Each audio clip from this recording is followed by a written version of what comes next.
What if? This is one question that lays the foundation for path-breaking innovation. It is not so much about the destination as it is about the journey. The journeys have never been easy. Take for instance Jagdish Chandra Bose. In November 1894, Bose demonstrated the concept of microwaves at the Kolkata Town Hall. The world hadn't seen a phenomenon like this before. He also developed a device that detected radio waves called the coherer. It was this coherer that came to be used by Guglielmo Marconi to build an operational two-way radio. More on innovation as we pick up from where we left off in the last episode. Dr. Pavan Soni continues talking about the nuances of building world-altering innovation.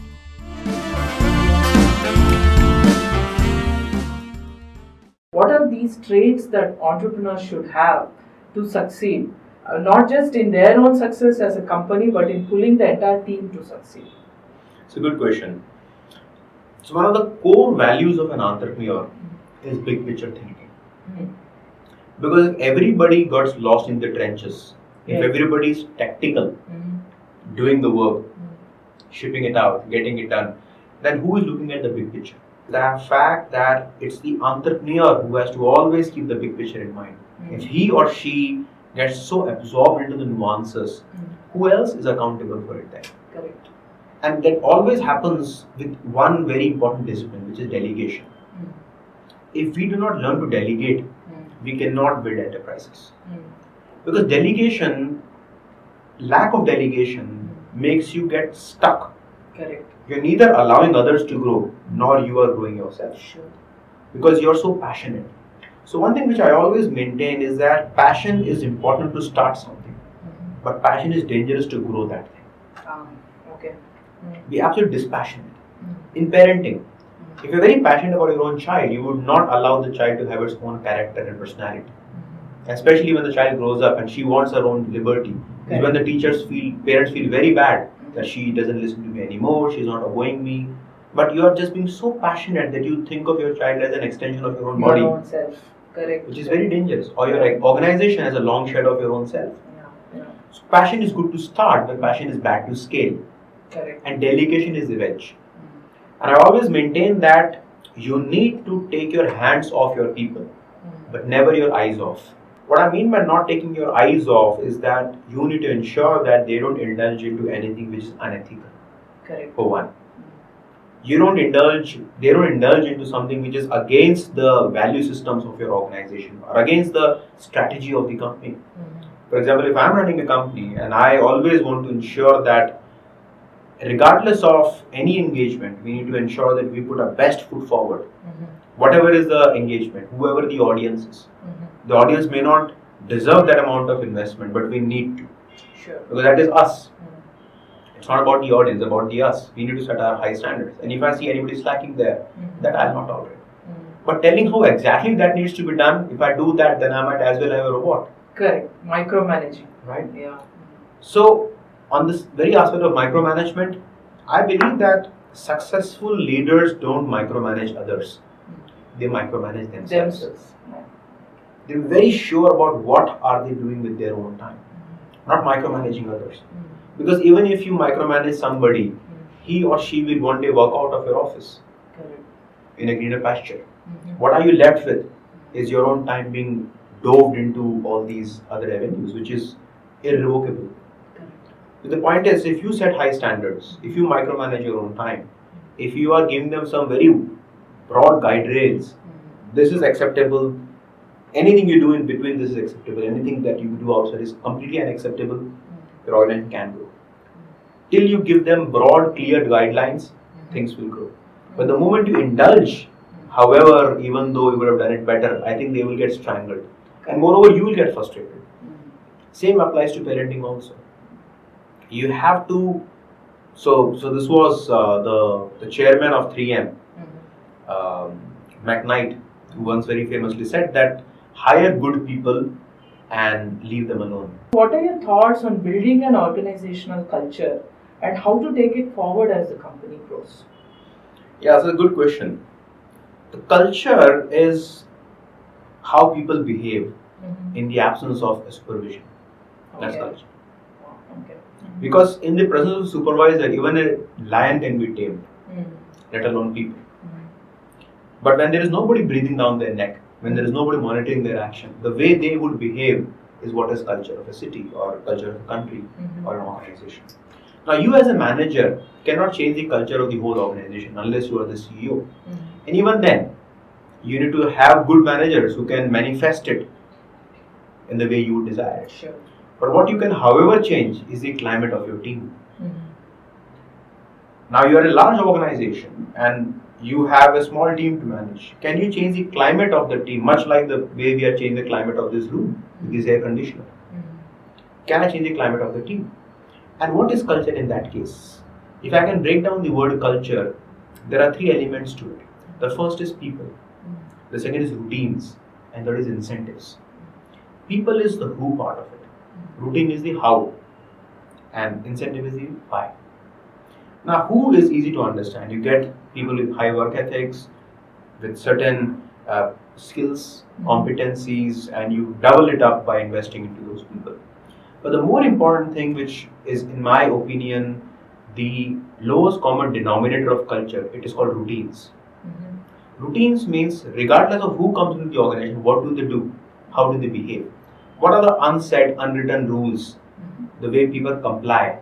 For example, the moment I go to Bombay and I'm in the local train, the moment I'm at the platform of the local train, I know what is the way to behave. The moment I'm queuing up to the best bus stand, I know how to behave. The same me doesn't behave similarly when I'm in Delhi or Bangalore or Chennai. Now, I have not changed my culture, but the culture has changed me. How? By not talking to people, but by observing people. How are they doing it? Is it the right way to do it? And hence we quickly comply. The same me who goes to the US, I comply very differently based on the climate which I am in. Which means that instead of putting all your focus on people, why not put your focus on routines? Make those routines robust.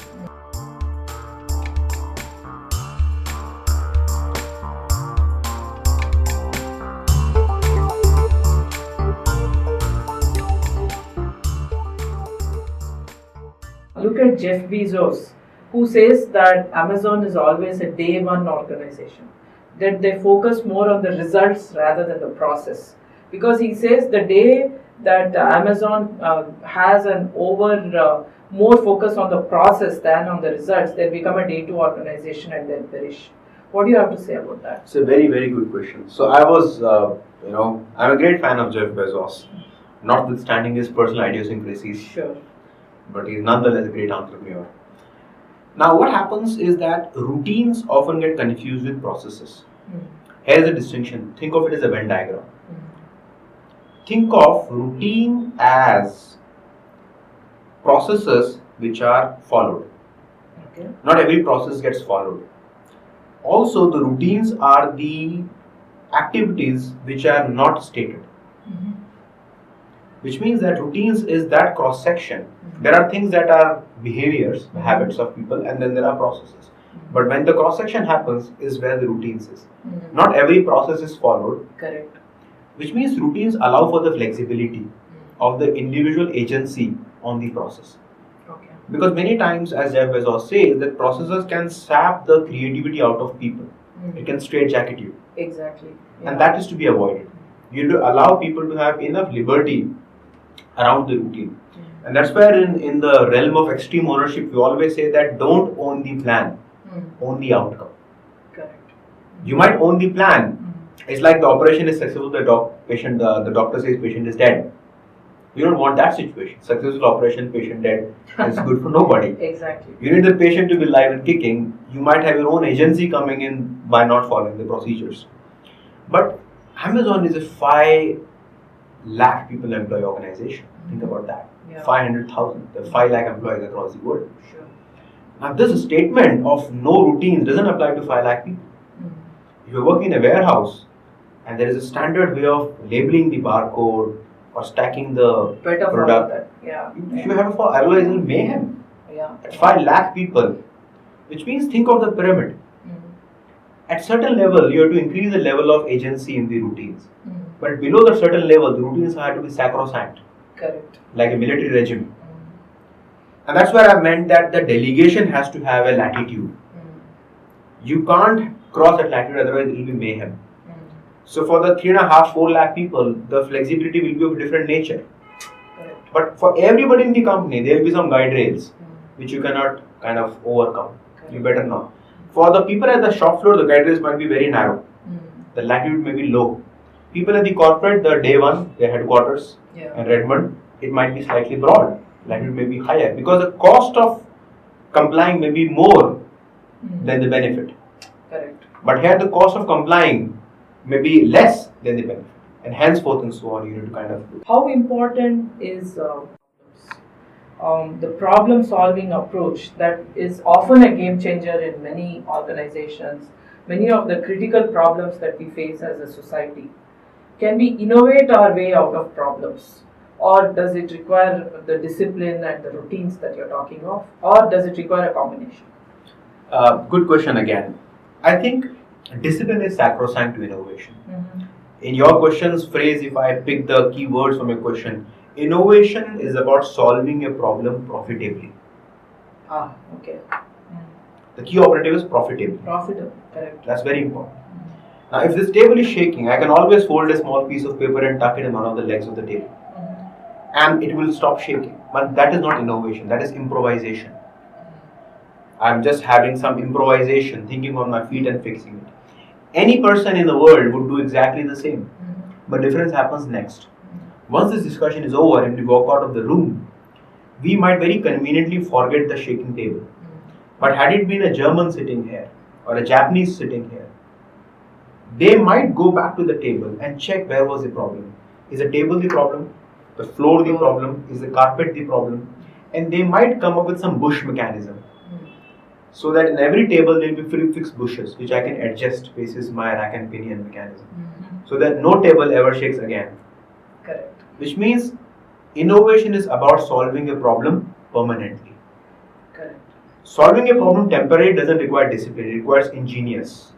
That's the ingenuity. famous jugaad that Exactly. we are famous for, right? Or infamous for. Infamous, that's true. Yeah. So the jugaad mindset is amicable to any problem, any country, any person. But the only problem with jugaad is that jugaad is not scalable, repeatable, reliable. It may work today, it may not work tomorrow. Sure. Certainly not elegant. As long as we keep celebrating the jugaad approach of ours, we will never ever push ourselves to innovate. So jugaad is certainly not innovation. It's improvisation. It's solving a problem temporarily. But the moment I have to solve it permanently, I can't do it without discipline. So that's very, very critical. So I really strongly believe that discipline is the key. Nothing else. Correct. There's one word in success as an entrepreneur, as an engineer, scientist, parent, as an employer, anything in between, or a good citizen. Discipline is the key.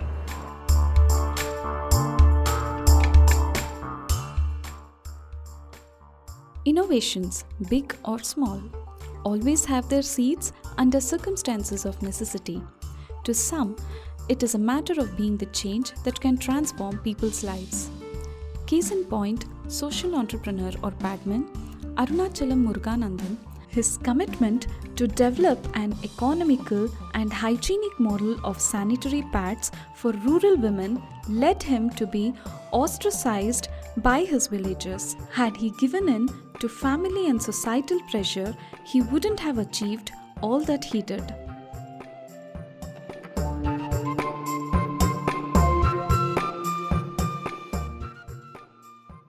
How important is good content to build personal brands as well as to build organizational brands, in your opinion? Very relevant question. So I wrote a piece, a couple of years back, and the question was content versus contacts. Content versus contacts. Okay. And we somehow, as entrepreneurs, often feel that contacts are important. But I deem that contacts without content doesn't take you anywhere. Okay. Suppose I go to a conference and I meet people, I dish out cards, they dish out cards, I have a bundle of cards. Now, what happens next is purely based on my content. Correct. What can I bring to the table that they do not have and that they value? And equally true is the fact that if I have content, I will develop contacts. For example, Inflexion Point, the newsletter which you get. Today, Inflexion Point goes out to some 16,000 people. Okay. 16,000 people. Now, obviously, these 16,000 people don't write back to me saying that thank you or this is crap or whatever else. But it goes out to them nonetheless. Every month, there are 16,000 people across some 80 countries where it goes out to. And I've developed these contacts over last, it's the 11th year of Inflexion Point newsletter. My company's name came out of that newsletter actually. Okay. Right? There was sort of investment done beforehand. In the last 11 years, the newsletter started with an audience of 250. From 250 to 16,000. That's the contact. But that contact I lose if I don't have content. Content. Correct. Yeah. And that content has to be developed painstakingly. So I strongly believe that when there are three factors which make content supreme, more supreme than ever before. Ever before. The first is low attention spans. The attention deficit requires you to really pack the content right up front. Sure. To really be very pruning in terms of how do you present your content. You can't have any slack. You can't come to however by the way kind of a story. Hit it straight first. Otherwise you'll lost your audience. Sure. In the first 30 seconds, 40 seconds, you'll lost it all. That second thing is the cost of data transmission has become zero. The marginal cost has become zero.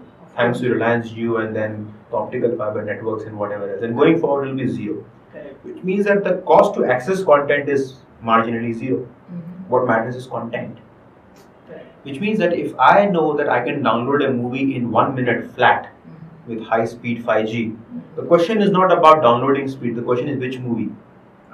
Correct. Am I right? The whole question shifts, the parameter shifts from how fast to which movie to download. Because I can download any movie, but which movie is the question? Sure. And how do I get that? By the content. And what do I see the trailer? Now how do I compress a 3-hour movie into a 10 seconds trailer? Again, content. What do I pack in that 10 seconds that excites the viewer to download the entire movie and then possibly watch it?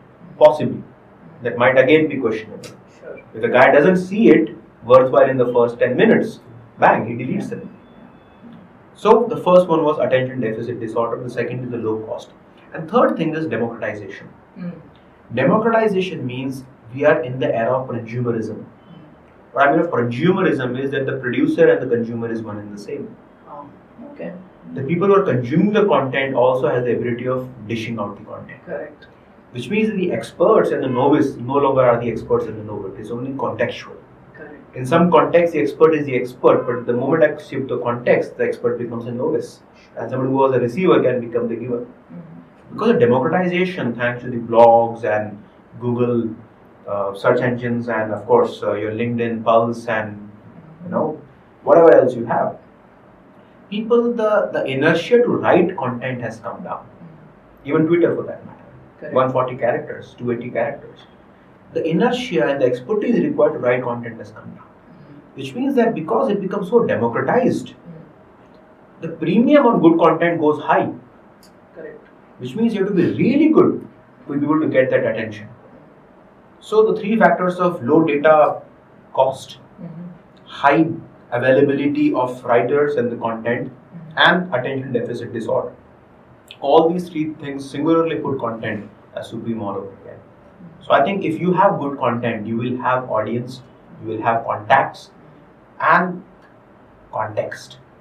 So content remains supreme going forward. Who are the people whom you consider your gurus? Who has inspired you? What are the blogs you read? Who are the newsletters you subscribe to? Can you give us a glimpse of those kind of things? In terms of people, there is no one person, or at least there is no famous person. Okay. What I have learned is that I draw inspiration from ordinary moments in ordinary people. Because the person doesn't have to be in totality an inspiration. It never is. Sure. Even if you peep into the lives of Mahatma Gandhi, there is an ugly, gory life of Mahatma Gandhi that he himself writes about in his experiments with truth book, which somehow we despise, which somehow is not so glorified. For every person, you, me, and everybody in the world, there is always this gory side that either he or she is ashamed of or the people do not really talk about. Which means that I can always draw that one incisive inspiration from almost everybody. Almost everybody. And there are at least 1 dozen people in my life since my schooling days. And as I said, none of them know that I have drawn this inspiration from them, because if I only tell them, it will be humbling and they would dismiss it altogether. But they know that I know that they have inspired me. That's one thing. In terms of reading, it might surprise you, but my reading and retention, the ratio is very high. Okay. And application. So if I look at my core strength, it is associative thinking. Which means if I read something from this book, I can immediately use this. The chapter which I read when I was sitting outside, I've already used that in our conversation right now. And I do that all the time. So that ability to connect the dots. Yeah. Associative thinking, we call this, associative thinking is very, very high.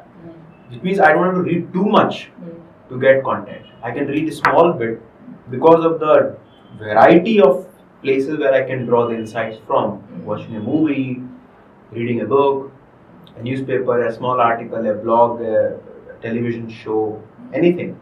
I can start connecting those, picking those nuggets from each of them and come up with a comprehensive. That associative thinking is something that I think I have developed that over the years. And my bar is low when it comes to the variety of reading. But I read. I'm a voracious reader. Thank you for all that wisdom. But any parting thoughts for people who want to become a solopreneur, like you, for instance, or who want to embark on the thought leadership path that you have taken, where you're touching so many lives in your journeys, both literally and figuratively? Can you give us some thoughts? 3 things. The first thing is that you need to have a point of view. I always think that a point of view is like a backbone. If you don't have a point of view, you can't stand. Sure. But if you have a very rigid point of view, you can't function. So not every time we can have this "it depends," however kind of a conversation. You need to have a certain point of view. Correct. That I think, and you have to put that forward in a conversation, in a discourse. That is very, very critical. And you develop the point of view by seeing the world the way it is, but by interpreting it in own unique ways, and by developing that body of knowledge. Sure. And having independent thinking. That is the first point. Have a point of view. Not a strong point of view, but nonetheless a point of view. Richard Feynman said that a point of view is 80 IQ points. Okay. So that's important having a point of view. Yeah. So that is one. The second thing is, I think that you need to be absolutely disciplined. I don't claim myself to be a very disciplined person, but I can certainly claim that I'm working towards it very seriously. Discipline is critical, because then you know if you fail doing at it, at least you know that it was not because of lack of efforts. Effort, yeah.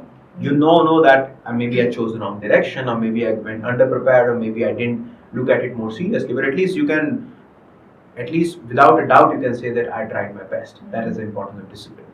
And the third thing is about how do you conserve and converge your energy and efforts.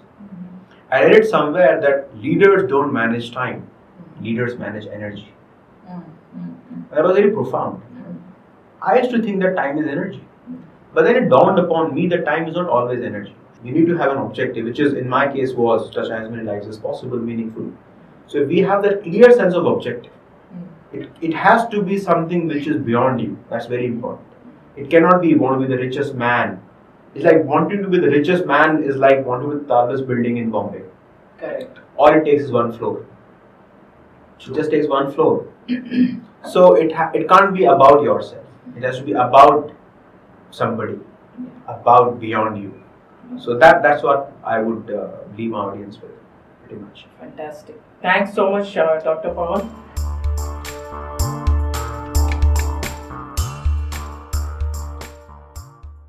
Much as we would hate to, we have come to the end of this insightful chat with Dr. Pavan Soni. Innovation is an endlessly fascinating topic with many points of view as to what it is and is not.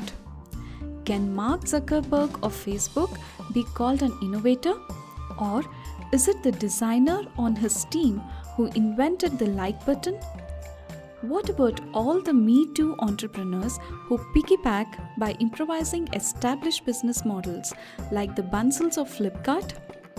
Do all innovators get the fame adulation and money they deserve in their lifetime? We leave you with this food for thought today. Write to us with your feedback and ideas as well as suggestions for future episodes. This has been Content Ed, the podcast about all things content.